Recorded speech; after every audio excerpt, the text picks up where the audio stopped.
এতেকাফ থেকেও আমাদেরকে ধরে নিয়ে গেছে। সম্মানিত ভাই ও বাবারা, এই ময়দান আজকে ইসলামের জন্য উর্বর হয়েছে। সম্মানিত এলাকাবাসী, সম্মানিত তৌহিদি জনতা, আজকের অনুষ্ঠানে এই পর্যায়ে আলোচনা পেশ করার জন্য মঞ্চে আসীন হয়েছেন দিন কায়েমের উপরবাসীর পক্ষ থেকে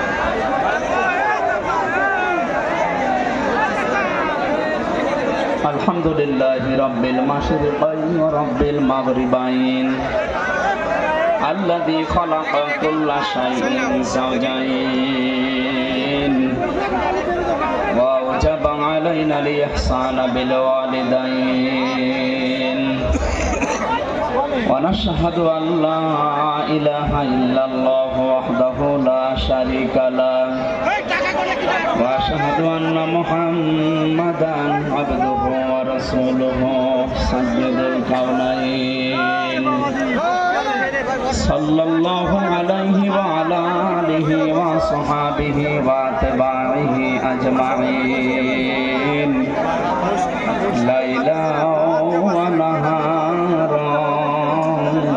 ফিত তারাফাইন।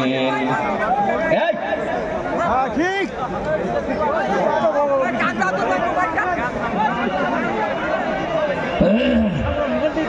কথা বন্ধ করেন। মাছের বাজার পেয়েছে। যেখানে দাঁড়িয়ে আছেন দাঁড়িয়ে থাকেন, বসে আছেন বসে থাকেন, কথা বলবেন না। আবার কথা বলেন, কথা বললে কিন্তু আমি বাড়ি চলে যাব। কথা বলবেন না ভাই। মাওলানা মুহাম্মদ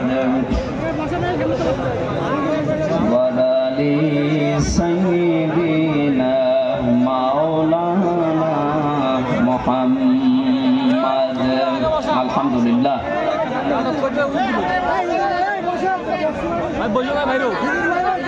সভাপতি যশোর মুক্তিযোদ্ধা ডিগ্রি কলেজের সম্মানিত অধ্যাপক প্রফেসর মোহাম্মদ জাহাঙ্গীর হোসেন, আতালাল্লাহু উমরাহু ওয়া বারাকাল্লাহু ফি হায়াতি, বলেন আমিন। তার মা দুনিয়া থেকে বিদায় নিয়েছেন, আল্লাহ রাব্বুল আলামিন তার এই সন্তানের কারণে যেন কবরটা জান্নাতুল ফেরদাউস বানিয়ে দেন। এতক্ষণ যারা আলোচনা রাখলেন মাওলানা হোসেন মাহফুজ চুয়াডাঙ্গা, আলোচনা রেখেছেন যশোরের কৃতি সন্তান, বিশিষ্ট ইসলামিক চিন্তাবিদ, বিশিষ্ট আইনজীবী, রাজনীতিবিদ, শ্রদ্ধাভাজন ব্যক্তিত্ব বড় ভাই জনাব অ্যাডভোকেট গাজী এনামুল হক, আতালাল্লাহু উমরাহু ওয়া বারাকাল্লাহু ফি হায়াতি, বলেন আমিন। মঞ্চে বসে আছেন বিভিন্ন রাজনৈতিক দলের নেতৃবৃন্দ, মঞ্চে বসা বড় ভাই জনাব অ্যাডভোকেট তাজউদ্দিন, যশোরের সন্তান, দামাত বারকাতুহুমুল আলিয়া। গতকাল যারা এখানে কথা বলেছিলেন মাওলানা শাইখুল ইসলাম শাইখ রংপুর, ওবায়দুল্লাহ তারেক ভাই, অ্যাডভোকেট রকনুজ্জামান রকন সহ অন্যান্য সম্মানিত ব্যক্তিবর্গ। আমি অনেকের নাম জানি না, এই জন্যে মন খারাপ করবেন না, দোয়া করছি সবার জন্য। ওয়ারাফা'না লাকা যিকরাক। দুনিয়াতে আল্লাহ রাব্বুল আলামিন তাদের সম্মান মর্যাদা নবীর উম্মত যেভাবে পায় ওইভাবে যেন বাড়িয়ে দেয়। মানুষের সম্মান আর মর্যাদা যে কোথায় এটা অনেকে এখনো জানে না। আল্লাহ পাক বলেন, ইয়ারফা'িল্লাহুল্লাযীনা আমানু মিনকুম ওয়াল্লাযীনা উতুল ইলমা দারাজাত।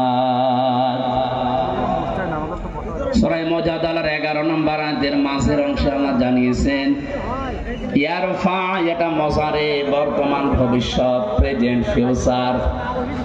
দিন যত যাবে এই পৃথিবীতে যারা তোমাদের ভেতরে ঈমান এনেছে, ঈমান পেয়েছে, এই কথা আল্লাহ এখানে বলেন নাই। আমরা কিন্তু এই আয়াতের ভেতরে অনেকেই নেই, কারণ আমরা ঈমান আনি না, ঈমান আমরা পেয়েছি। এই কথা বলেন না কেন? আমার বাবা দাদা পর দাদা এরা মুসলমান ছিল, এজন্য সেই হিসাবে আমিও মুসলমান। আর সাহাবায়ে কেরাম তারা ঈমান পায়নি, তারা ঈমান এনেছিল। এই মোবাইল বন্ধ করেন। একটা যুবক ছেলে গায়ের শাল চাদর দিয়ে বুট জুতা মুছতেছে। জুতার দাম হয়তো 300 টাকা, শালের দাম 1500 টাকা।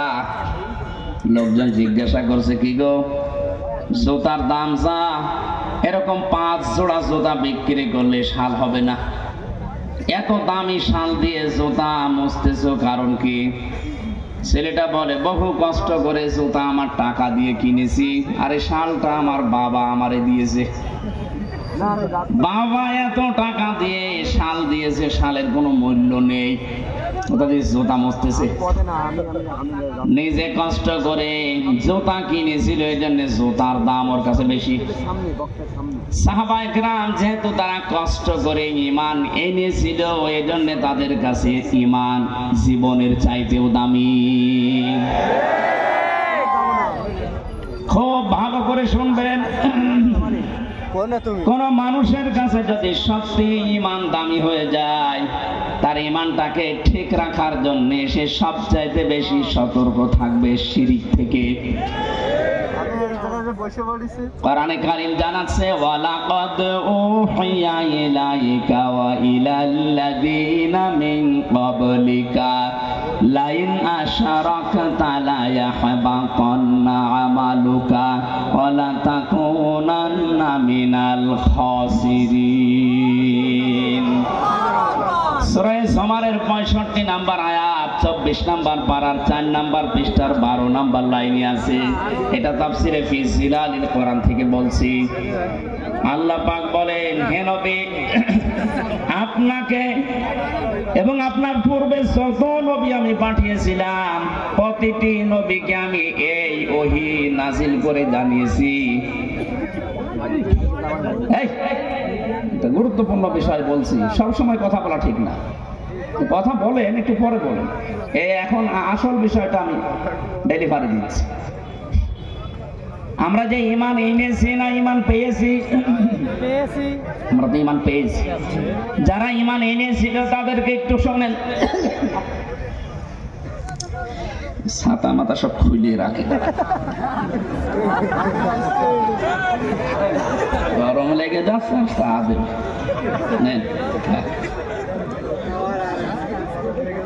মানে জালেমের ছেলে থেকে শরীর তো আর কিছু নেই, ভেতরে একেবারে মাল মশলা কিছুই। পোশাক আশাক তো খোলা যাচ্ছে, খুললে মনে হবে চেঙ্গিস খান। এই কারণে এগুলো পরে একটু মোটা মোটা হয়ে থাকি, কিন্তু এই যে গরম লাগছে। ওদিকে আবার মা বোনেরা ভিডিও দেখছে তো সমস্যা আছে।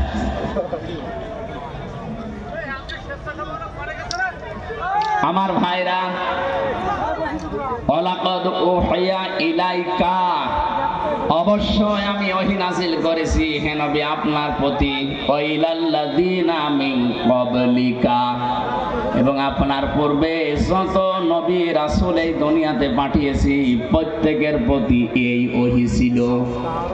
লাইন আশরাকতা লা ইয়াহবাতান্না আমালুকা, যদি আপনি শিরিক করেন। এ কথা বলছে কে? কাকে বলছে? রাসূলুল্লাহকে। বলেন বলেন, এ কথা রোজন টের পাচ্ছেন, আমাকে বলেন নাই।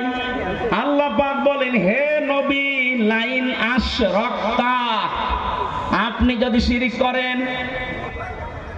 নবীজি শিরিক করতে পারে এরকম কোন ধারণা আমাদের আছে? এ ধারণাও আমরা করি না, অথচ আল্লাহ নবীজির মাধ্যমে আমাদেরকে শিক্ষা দিতে চান।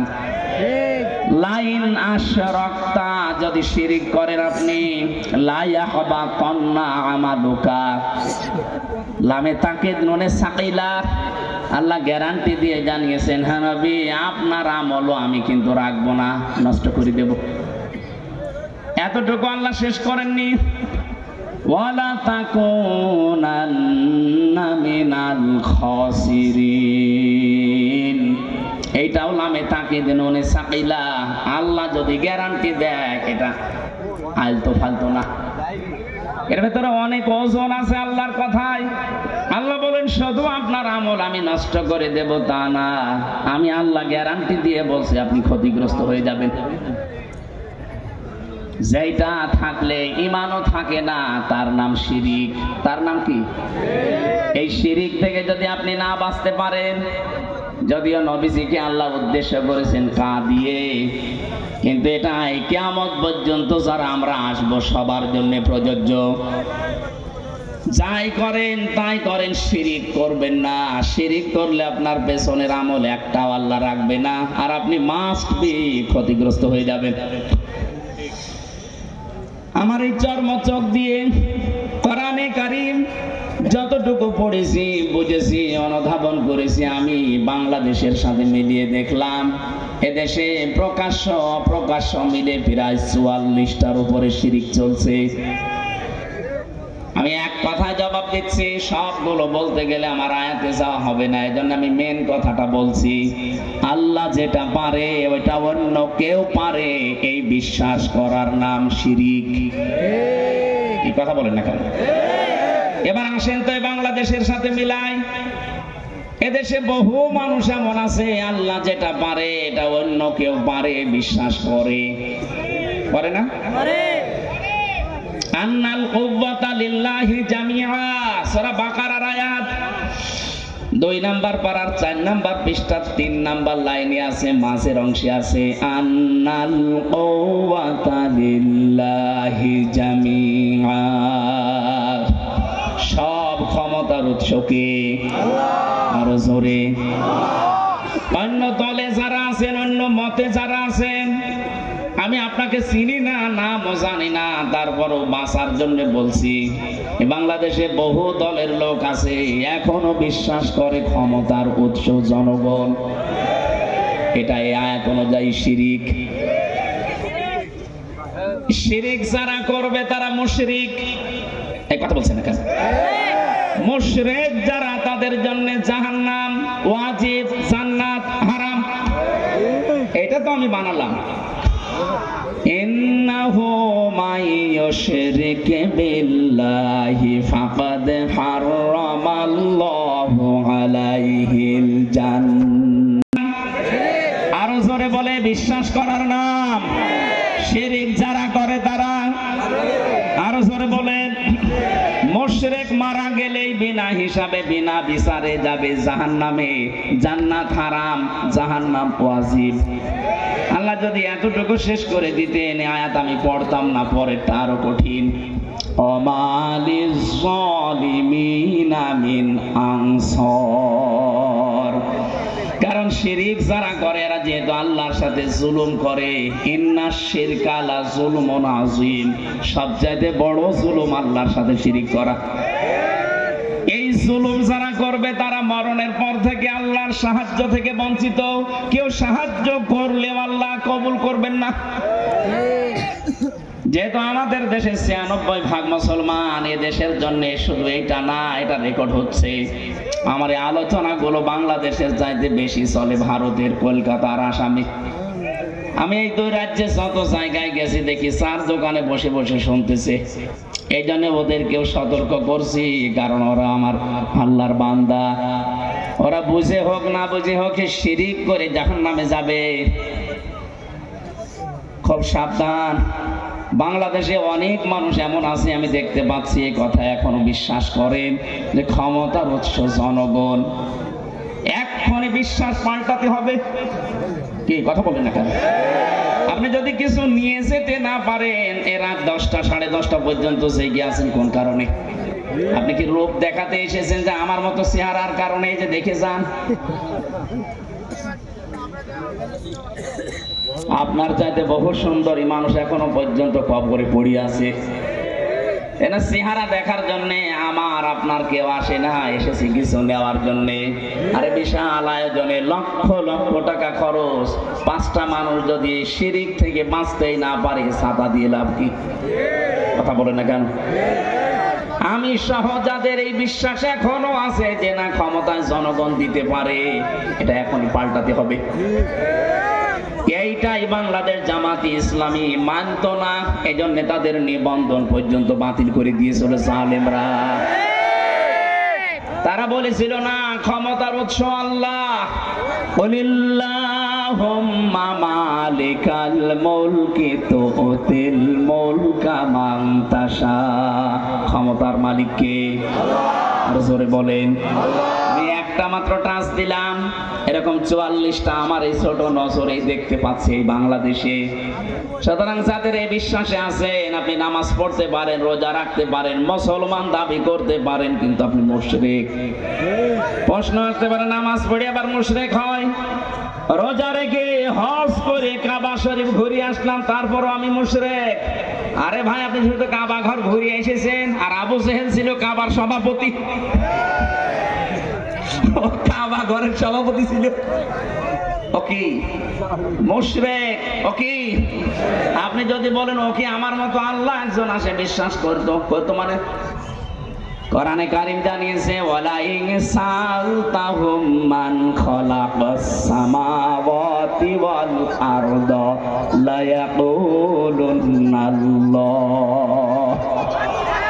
আল্লাহ পাক বলেন হে নবী, আবু জেহেলকে যদি জিজ্ঞাসা করেন আকাশ আর জমিন কে বানিয়েছে, লা ইয়াকুলুনাল্লাহ। এখানে যারা গ্রামার বোঝে, লামে তাকিদ নুনে সাকিলা, আবু জেহেল গ্যারান্টি দিয়ে বলতো আল্লাহ বানিয়েছে। তাহলে আল্লাহ একজন আছে, ও বিশ্বাস করতো না? বলেন বলেন। আমি ওই বিশ্বাস করি, ও ওই বিশ্বাস করে। ও বিশ্বাস করার পরেও যদি মুশরিক হয় আর আমি ওই বিশ্বাস করে ইমানদার থাকি, কোন কায়দায়? পার্থক্য তো এতটুকু যে ক্ষমতায় দিতে পারে যে দেব দেবীরা আছে এরাও, আর এখন আর দেব দেবী আমরা বিশ্বাস করি না, করি মানুষ দিতে পারে, কথা একই। শয়তান এটা উল্টিয়ে দিয়েছে আমাদের সামনে, কারণ শয়তান ভালো করে জানে ৯৬% মুসলমান এই বাংলাদেশে, এদের কাছে যদি একটা মূর্তি খাড়া করে দিয়ে বলি এটা পূজা করো, জীবনও করবে না। এটা যেন না করে অন্য কায়দা এটা করা যায়, সেই বিশ্বাসটাই আমাদের ঢুকিয়েছে।